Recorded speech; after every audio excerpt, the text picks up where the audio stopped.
சுருக்கமாக கணனியினுடைய பயன்பாட்டுகள் வேறு சாதனங்களில்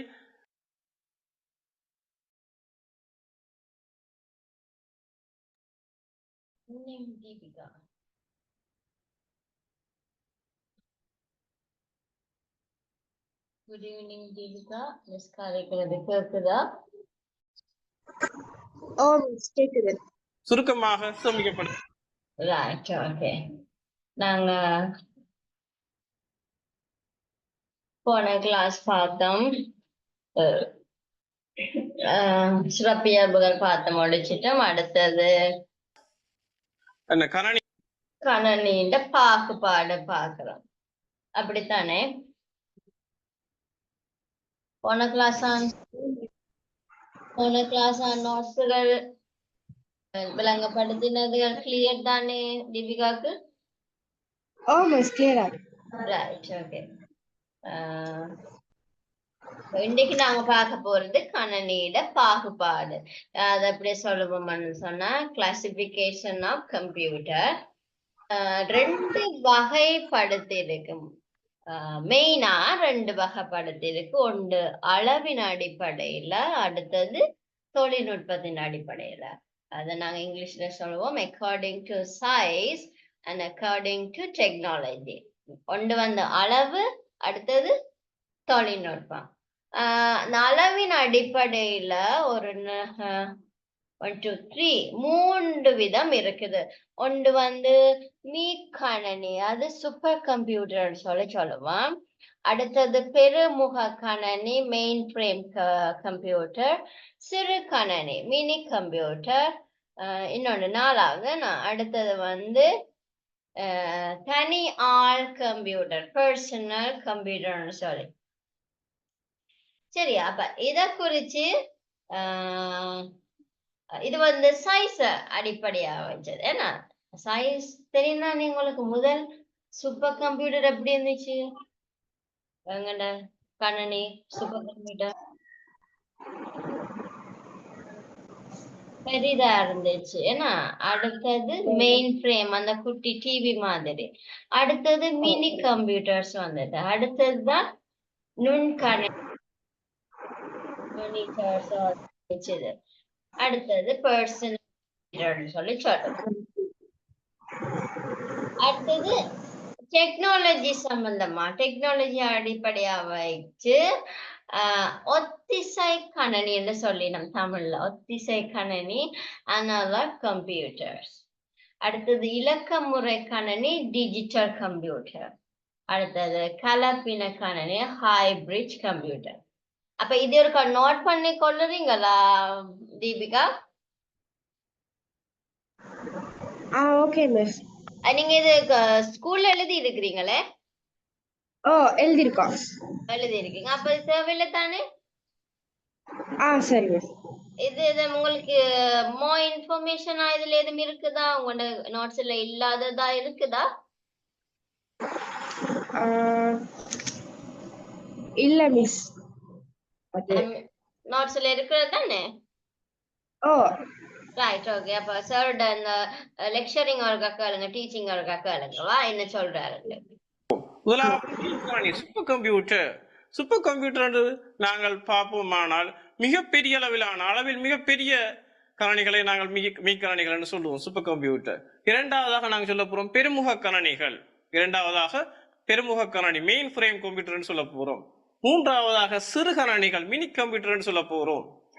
நான்காவதாக நுண்கணனி, அதுல தனியால் கணனி, அதாவது மேக்ரோ பர்சனல் கம்ப்யூட்டர்னு சொல்ல போறோம். இவ்வளவும் அளவுக்கு ஏற்ப நாங்கள் கணனிகளை வகைப்படுத்துகின்ற முறையாக காணப்படுகின்றது.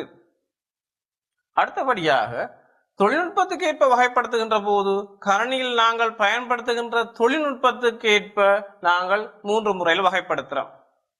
முதலாவதாக ஒத்திசை கணனி, இரண்டாவதாக அதாவது அனலாக் கம்ப்யூட்டர்னு சொல்லுவோம், இரண்டாவதாக இலக்க முறை கணனி, டிஜிட்டல் கம்ப்யூட்டர், மூன்றாவதாக கலப்பின கணனி, ஹைபிரிட் கம்ப்யூட்டர் என்று 3 வகையிலே நாங்கள் வகைப்படுத்துவோம். அடுத்ததாக மீக்கரணிகளை பற்றி பார்க்க போறோம். மீக்கரணிகள் என்று சொல்லப்படுகின்ற போது சூப்பர் கம்ப்யூட்டர் என்று சொல்லுவோம். அதாவது மிக அதிகூடிய ஆற்றல் மிக்கவையாக காணப்படும், அதாவது ஹையர் கம்ப்யூட்டிங் பவரை கொண்டிருக்கின்ற கணினிகளாக காணப்படுகின்றது. இது சாதாரண கணினிகளை போல அல்ல, மிகவும் விலை கூடியதும் அளவில் பெரியதுமாக காணப்படுகின்றது. High expensive and large size சொல்லுவோம். அதே மாதிரி பார்த்தோமானால் விஞ்ஞான பொறியியல் பணிக்காகவும் மிகவும் காம்ப்ளெக்ஸ் சிக்கலான கணித பிரச்சனைகளுக்காகவும் பயன்படுத்தப்படுகின்றது.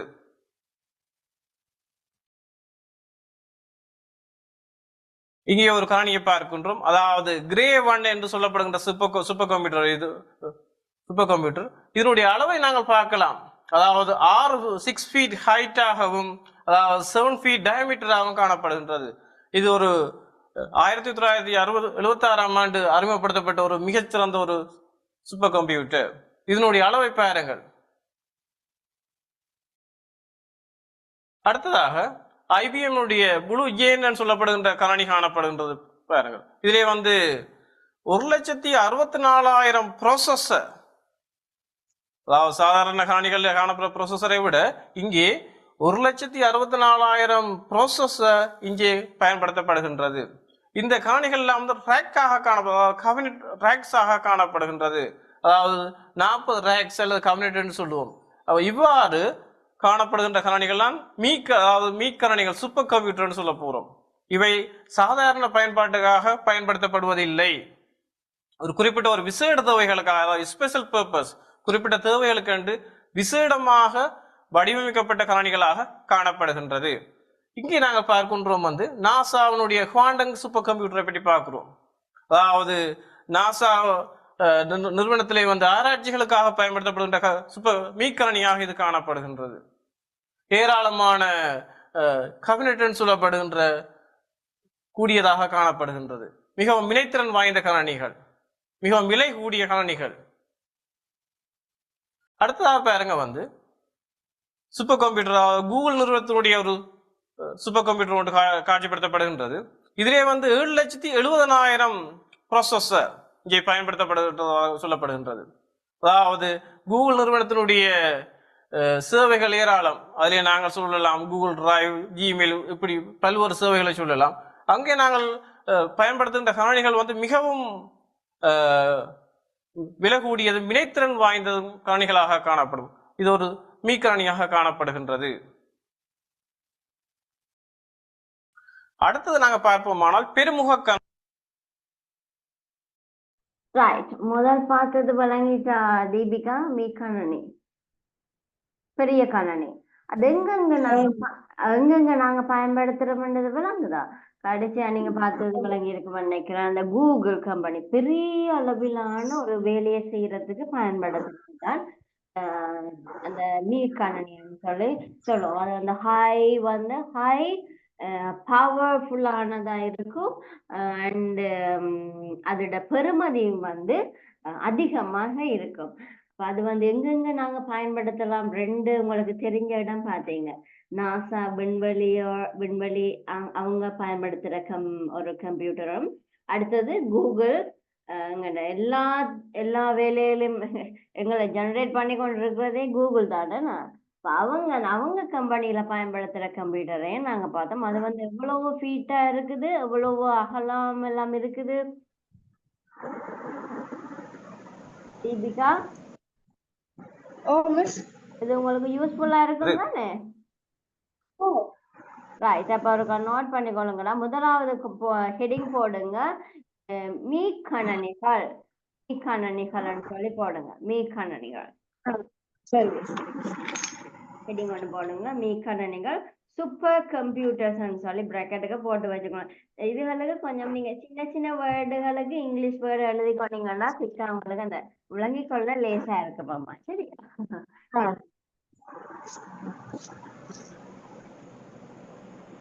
High computer power, high expensive and large size. This is used for scientific and engineering functions and solving complex mathematics problems.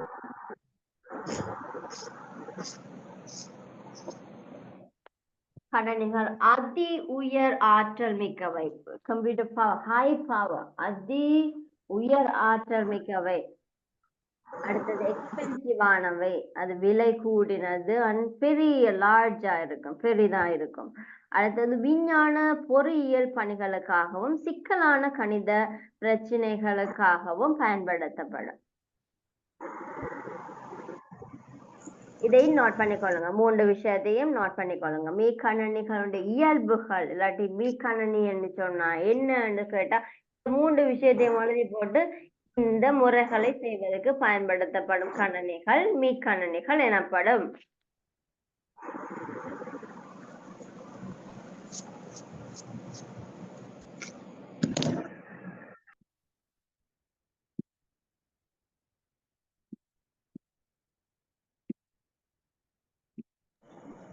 Okay, miss. Note பண்ணிட்டேன். Right, okay. அடுத்தது பாத்தீங்கன்னா எக்ஸாம்பிள்ஸ் என்ன போடுங்கடா. எக்ஸாம்பிள்ஸ், உதாரணங்கள் என்ன போடுங்க. அதுல போடுங்க, இங்கிலீஷாலேயே எழுதி கொள்ளுங்க. அது வந்து Cray 1 super computer. Cray 1 super computer, இந்த கம்ப்யூட்டரோட நேமா Cray 1 super computer.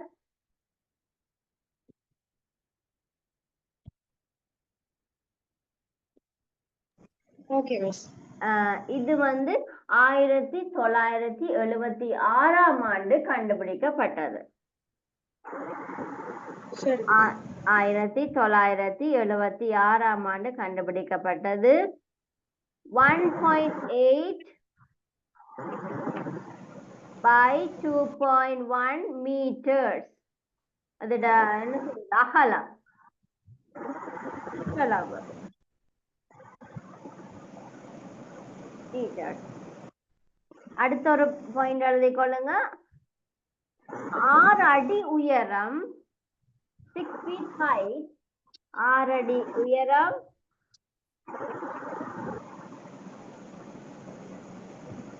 Okay, miss. 7 அடி டயமெட்ரி. என்னது டயமெட்ரின்னு சொன்னா தமிழ்ல எப்படி சொல்லலாம்? 6 அடி உயரம்,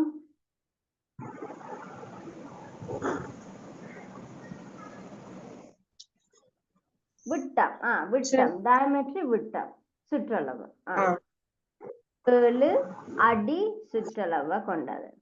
சரியா? இது வந்து Cray 1 சூப்பர் கம்ப்யூட்டர்னு சொல்லுவோம். இது 1976ஆம் ஆண்டு கண்டுபிடிக்கப்பட்டிருக்கு. இந்த வடிவத்தை பாத்தீங்களா அப்படி இருக்கான்னு? ஒரு வட்டமா இருக்குதுன்னா நியூஸ் ரீட் பண்ற அந்த பிளட் மாதிரி இருக்கு, மேடை மாதிரி இருக்கு. அடுத்தது பாருங்க, 2வது உதாரணம் IBM Bluegen. IBM Bluegen.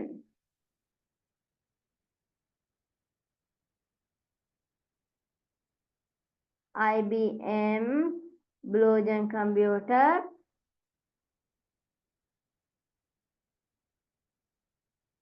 அடுத்த பாயிண்டா போட்டுக்கொள்ளுங்க. இதை பற்றி 1,64,000 ப்ரொசஸர் கொண்டது. இதுக்குள்ள எத்தனை ப்ரொசஸர்ஸ் இருக்குதா?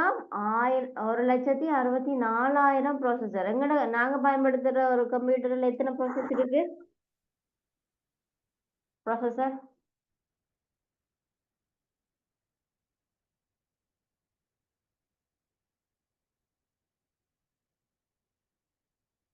நாங்க பயன்படுத்துற கம்ப்யூட்டர் ப்ராசஸர் ஒன்றுதானே. ஆனா இந்த Bluegen எத்தனை ப்ராசஸர் இருக்குதா? 1,64,000 ப்ராசஸர் இருக்கு. ப்ராசஸரை கொண்டுதான் ஜெனரேட் ஆகுது. அப்போ ஒரு பெரிய என்ன சொல்றது, மெஷின், பெரிய மெஷின், என்ன பெரிய மெஷின் சொல்லலாம்.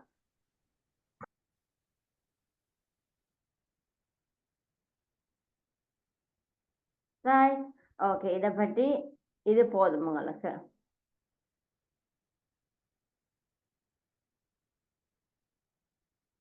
அடுத்தது மூன்றாவது உதாரணம் நாசாட super computer. NASA quantum super computer.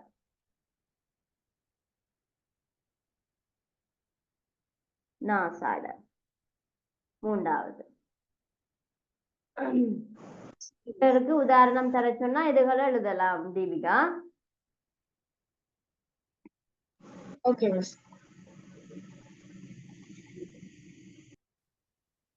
அடுத்தது எங்களுக்கு தெரிஞ்ச super computer of Google. Google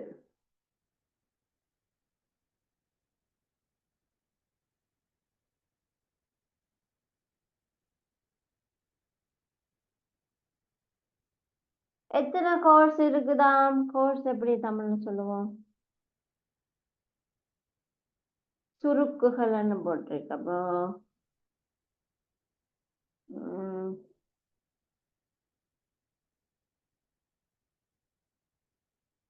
பின்னல்கள் வலைகள் என்ன என்ஜின்ஸ் போடுங்களேன். என்ஜின்ஸ் எத்தனை இருக்கு? என்ஜின்ஸ் தமிழ் எப்படி சொல்லலாம்? இயந்திரம். இயந்திரம் 7,70,70,000 என்ஜின்ஸ் இருக்குது. ஏன்னா அப்படித்தானே? ரைட். அப்ப என்ஜின் எத்தனை, இயந்திரம் எத்தனை இருக்கு? 7,70,000 என்ஜினோட இருக்கிற கம்ப்யூட்டர் தான் யார்ட கம்ப்யூட்டரா? கூகுள்ட computer. Right. Okay. These are the example. இதுகள் எல்லாம் எக்ஸாம்பிள்ஸ். ரைட். அடுத்த இரண்டாவது பெருமுக கணனிகள், மெயின் ஃப்ரேம் கம்ப்யூட்டர். பெருமுக கணனிகள், மெயின் ஃப்ரேம் கம்ப்யூட்டர். இந்த கணனிகள்ல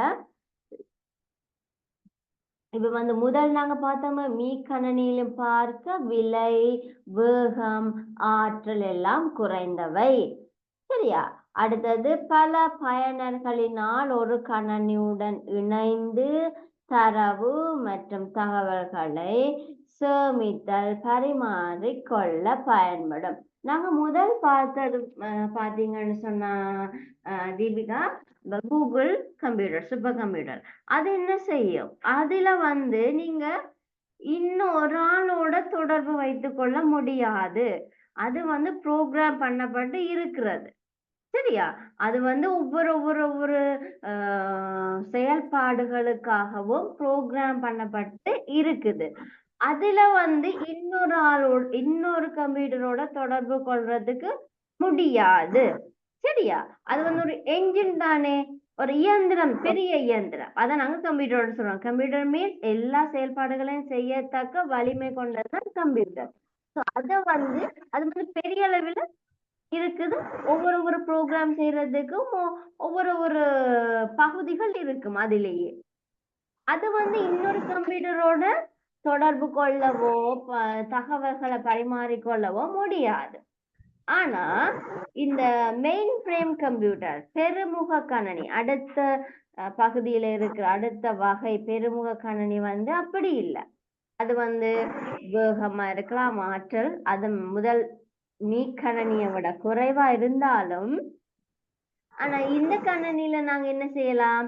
பல பயனர்கள், இப்ப நானும் நீங்களும் ஒரு கம்ப்யூட்டர்ல இணைந்து தரவுகளை பரிமாற முடியும். சரியா? அப்ப அப்படிப்பட்டதுதான் என்னது? Main frame computer. எஸ். வேகத்திலும் ஆற்றலிலும் குறைந்தவையாக காணப்படும்.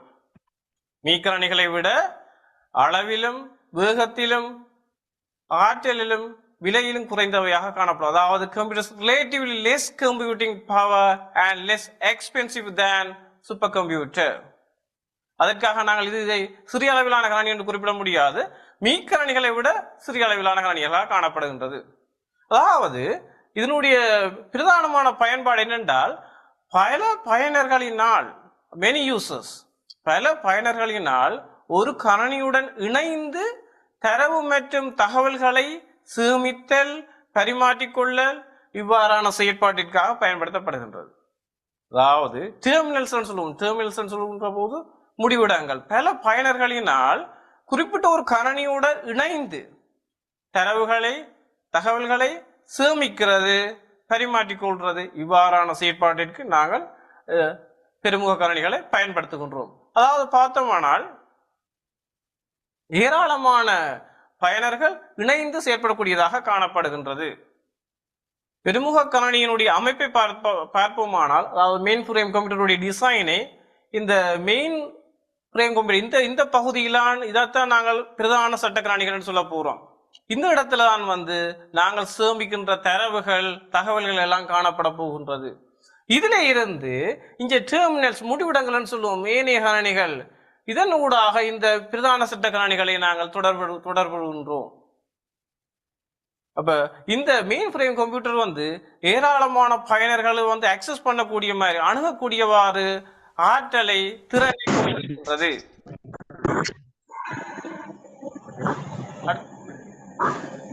தீபிகா, ஏதாச்சும் டவுட்ஸ் உங்களுக்கு விளங்கப்படுத்தினதுல எதுவும் கேட்கணுமா?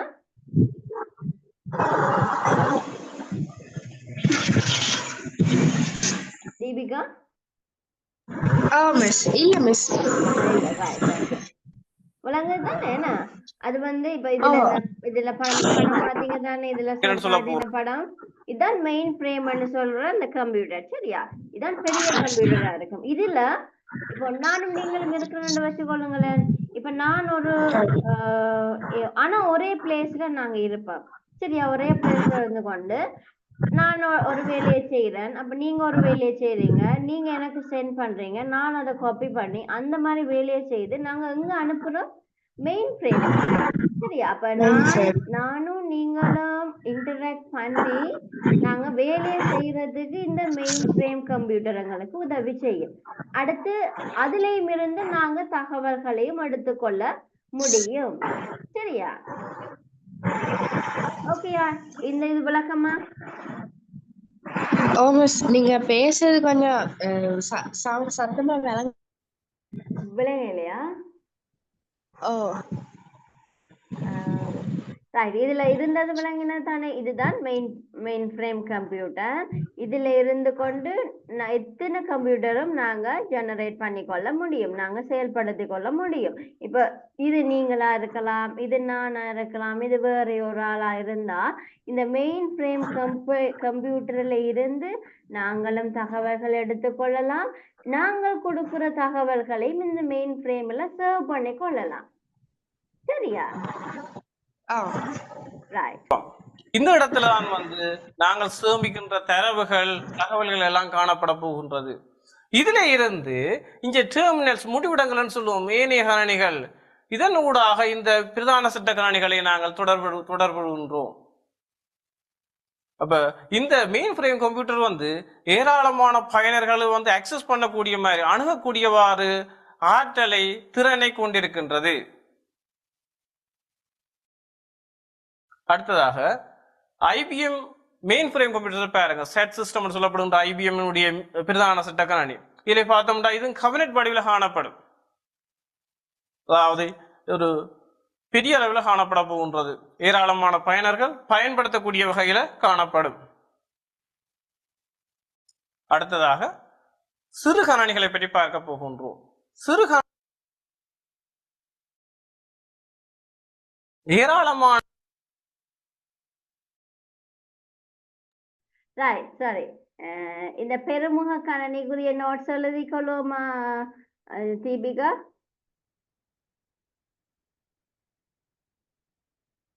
தீபிகா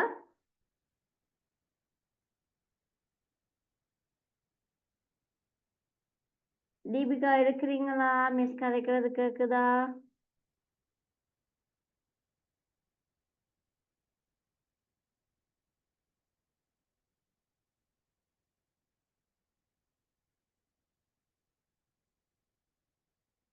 தீபிகா இருக்கிறீங்களா?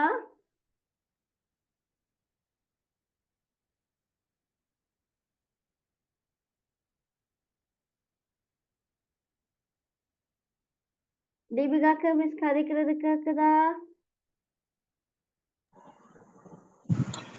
மிஸ் நீங்க பேசுறது கேட்க மாட்டேங்குது. அப்படியா? எனக்கு இன்னைக்கு நல்லா இருக்கேம்மா. இப்ப கேக்குதா? இப்ப கேக்குது மிஸ். அதான் இது இந்த இத எழுதிட்டீங்க தானே? பெருமுக கணனியோட 2 விஷயம் எழுதிட்டீங்களா?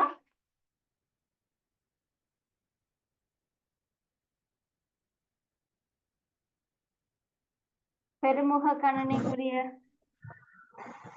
ஓ மிஸ் எழுதிட்டேன். இது எழுதிட்டீங்கன்னு அப்ப அந்த உதாரணத்தை ஒருக்கா போட்டுக்கொள்ளுங்க. இந்த படம் ஒருக்கா சும்மா ஒருக்கா விளக்கமாக்குறே இல்லம்மா, சின்ன ஒரு விளக்கத்துக்கு உங்களுக்கு. சரி மிஸ். வரன்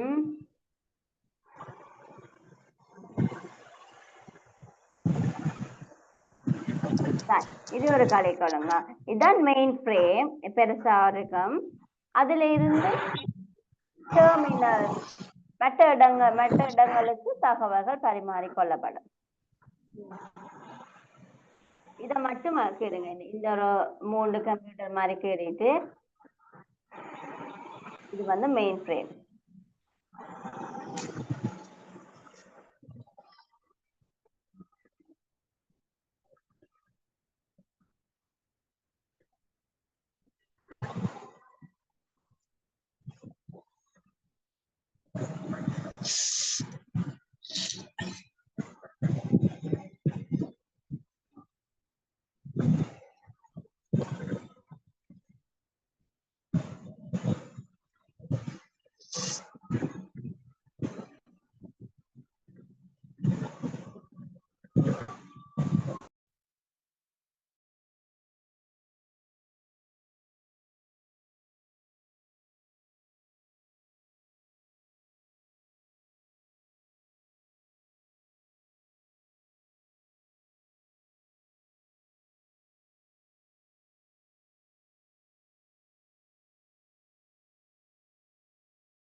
மிஸ்.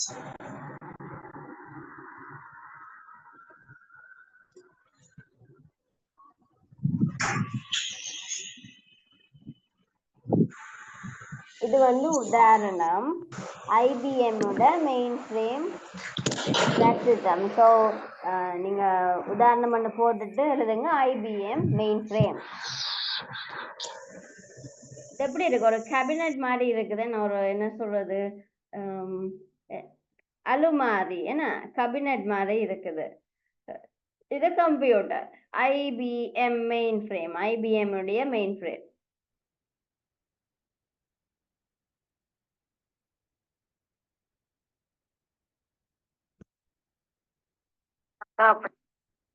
அக்கா பிரைஸோட அக்கா அப்படி சும்மா இருக்கிறீங்களா? எனக்கு கால் பண்ணி கதைக்க முடியல.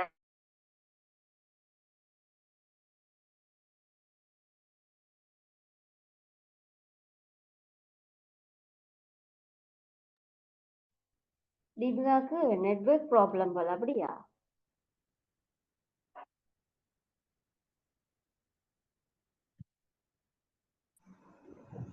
தீபிகா சொல்லுங்க மிஸ்.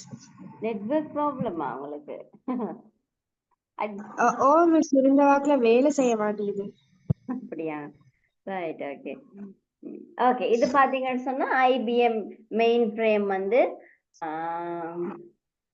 ஜெட் சிஸ்டம்னு சொல்றோம். இது ஒரு கேபினெட் மாதிரி, ஒரு அலுமாரி மாதிரி இருக்கும். ஆனா இது ஒரு சிஸ்டம்.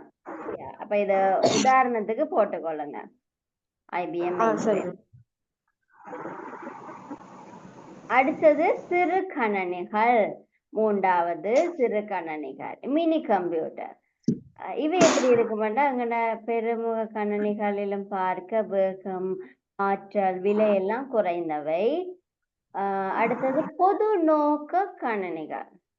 பொது நோக்கு அதாவது ஜெனரல் பர்பஸ் கம்ப்யூட்டர், எல்லா வேலைகளுக்கும் ஏற்ற விதத்துல எங்களுக்கு உதவியா இருக்கும். அதுல ஒன்று எப்படி இருக்கும், இன்னொருத்தங்களோட தொடர்பு கொள்ளக்கூடிய மாதிரி இருக்கும். அதான் பொது நோக்குகள்ல உண்டா இருக்கும். அடுத்தது பல பயனர்களின் பல முடிவுகளின் மூலம் கணினியுடன் இணைந்து தரவு மற்றும் தகவல் பரிமாறிக்கொள்ள பயன்படும் வலையமைப்பாகும். சரியா? அப்ப இதே முறைக்கா நோட் பண்ணிக்கொள்ளுங்க. இதுல இது விலங்காட்டிக்கு கேளுங்க தீபிகா. மிஸ் இது விலங்கிலன்னு சொன்னா கேளுங்க. சரி.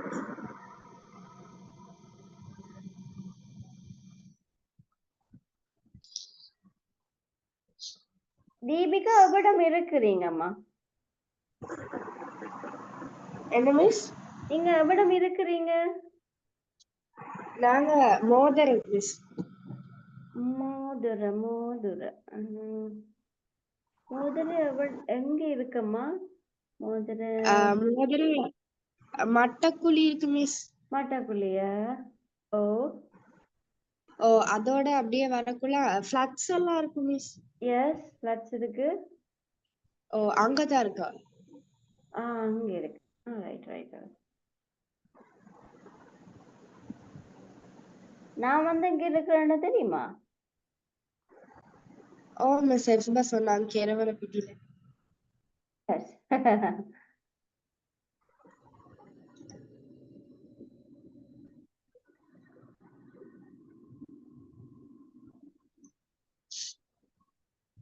நோட் பண்ணிட்டேன் மிஸ். ரைட். அல்லது மீக்கரணிகள் இவற்றினை விட அளவிலேயும் வேகத்திலேயும் ஆற்றலிலேயும் விலையிலேயும் குறைந்தவையாக காணப்படும். அதாவது பிரதான சட்டக்கரணிகள் அல்லது மீக்கரணிகளை விட அளவிலே, வேகத்தில, ஆற்றலில, விலையில குறைந்தவையாக காணப்படும். அதாவது சொல்லப்போறோம் these are slower, less powerful and less expensive than mainframe computers சொல்ல போறோம். இதுல பிரதானமா நாங்க பார்த்தோம்டா இவை ஒரு பொது நோக்க கரணிகள், ஜெனரல் பர்பஸ் கம்ப்யூட்டர்னு சொல்லுவோம். இரண்டு வகையா நாங்க சொல்லலாம். வந்து பொது நோக்க கரணிகள், விசேட நோக்க கரணிகள் சொல்லப்படும். அதாவது விசேட தேவைகளுக்காக உருவாக்கப்படுகின்ற கரணிகளை விசேட நோக்க கரணிகள், ஸ்பெஷல் பர்பஸ் சொல்லுவோம். ஆனால் இது வந்து பொது நோக்க கரணிகள். பொது நோக்க கரணிகள் என்று சொல்லப்படுகின்ற போது எங்களுடைய பல்வேறுபட்ட தேவைகள், ஒரு ஆள் அதுல படம் பார்க்க போறார், இன்னொரு ஆள் பாட்டு கேட்க போறார், இன்னொரு ஆள் தரவுகளை சேமிக்க போறார். அவ்வாறு பல்வேறுபட்ட பொதுவான தேவைகளை நிறைவு செய்து கொள்வதற்காக பயன்படுத்துகின்ற கரணிகளாக காணப்படும். இதுவும் வந்து பல பயனர்களினால் பல முடிவிடங்களின் மூலம் கணனியுடன் இணைந்து தரவு மற்றும் தகவல்களை பரிமாற்றிக்கொள்ள பயன்படுகின்ற ஒரு வலையமைப்பு சாதனமே தான் இது காணப்படுகின்றது. அதாவது பல பயனர்கள் பிரதான சட்ட கணினிகளை போல பல பயனர்களை இணைக்க முடியாது. அதை விட குறைந்த அளவு பயனர்களோட இந்த பல முடிவிடங்கள் மூலம் என்ன செய்ய முடியும்? இந்த கணினிகளை வந்து இணைத்து தரவுகள் மற்றும் தகவல்களை பரிமாற்றிக்கொள்ள பயன்படுகின்றது. இது உதாரணத்துக்கு நாங்கள் சொன்னோமானால் வங்கியினுடைய வலையமைப்பை சொல்லலாம். வங்கியினுடைய இப்போதைய வலையமைப்பு, அதாவது இப்ப கிளைண்ட் அண்ட் சர்வர் மாடல்ல காணப்படுகின்றது. சேவையகத்திலே பிரதான சேவையகத்திலே சமைக்கப்படுகின்றது. ஆனால் முன்னைய காலங்களில் வந்து ஒவ்வொரு தனித்தனி பிரான்ச், தனித்தனி கிளைகளுக்கும் ஒரு பிரதான கணனி காணப்படும். அவற்றின் இணைப்பதாக ஏனைய கணினிகள் காணப்படும். அவ்வாறான ஒரு முறைமை இது கண்டிருக்கிறீங்களா தீபிகா? சர்வர் என்று சொல்லுவோம். முந்தி காலம் இப்ப சொல்றது 2000ஆம் ஆண்டு 2005 2009கள் 10 அதுகள்ல பயன்படுத்தி இருக்கணும் சர்வர் என்று சொல்லி. கண்டிருக்கிறீங்களே ஒரு பெரிய ஒரு என்ன சொல்றது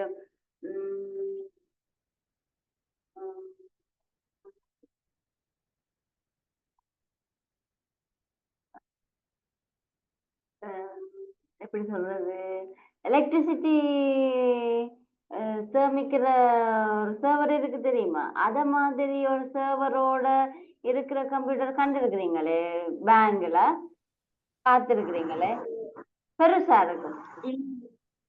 கண்டதில்லை. அதுவும் வந்து ஒரு கேபினெட் மாதிரி தான், கொஞ்சம் பெருசா இருக்கும். அதுல இருந்துதான் இவங்க கஸ்டமர் இது கேஷியர் முன்னுக்கு இருப்பினும் அவங்களோட கம்ப்யூட்டரோட கனெக்டில் இருக்கும். அந்த நேரங்கள்ல இந்த களவாடுகிறது வந்து கூடவா இருந்துச்சு. ஆனா இப்ப அப்படி இல்லை தெரியுமா உங்களுக்கு?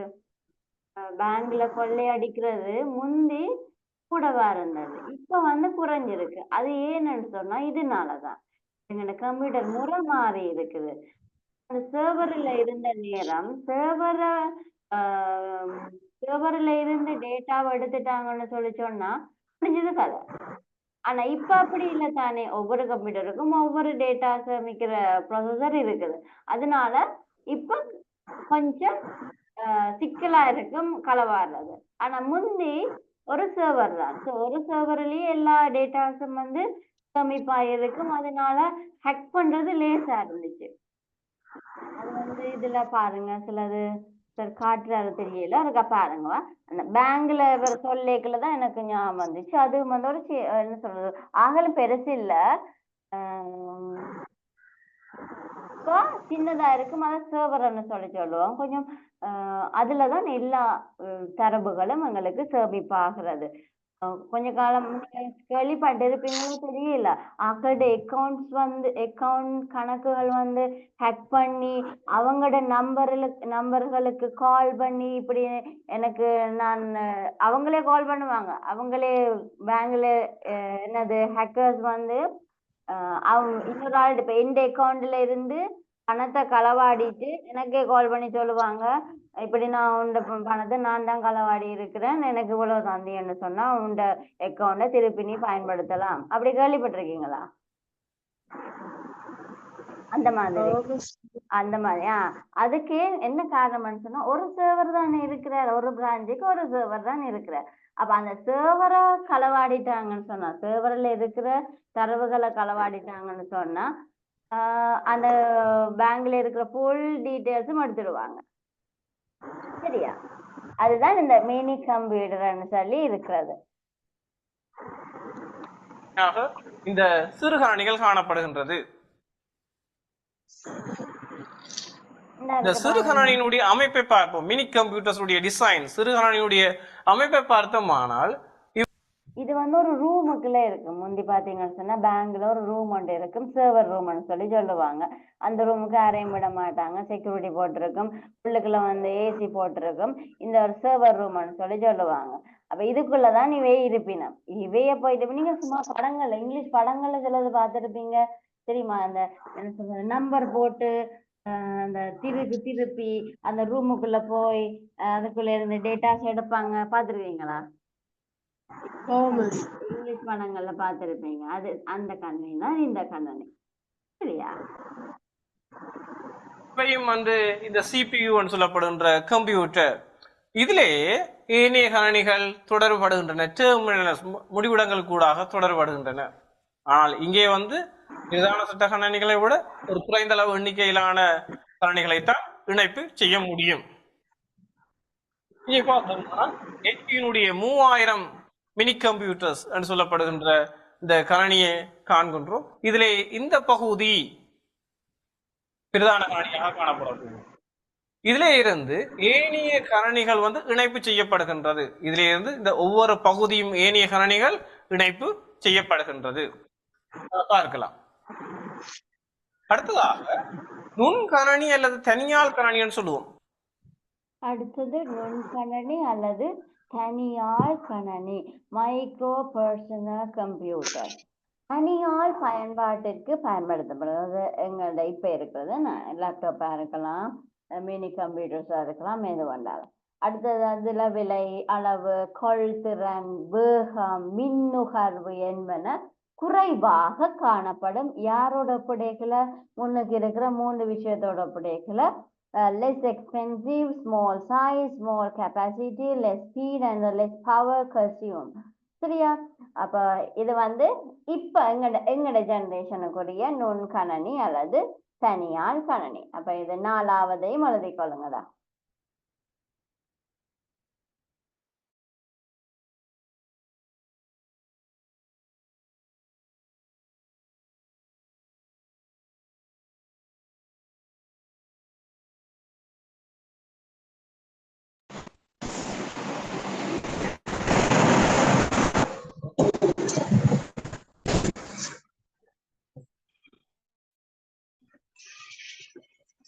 பயன்பாட்டிற்காக உருவாக்கப்பட்டவை.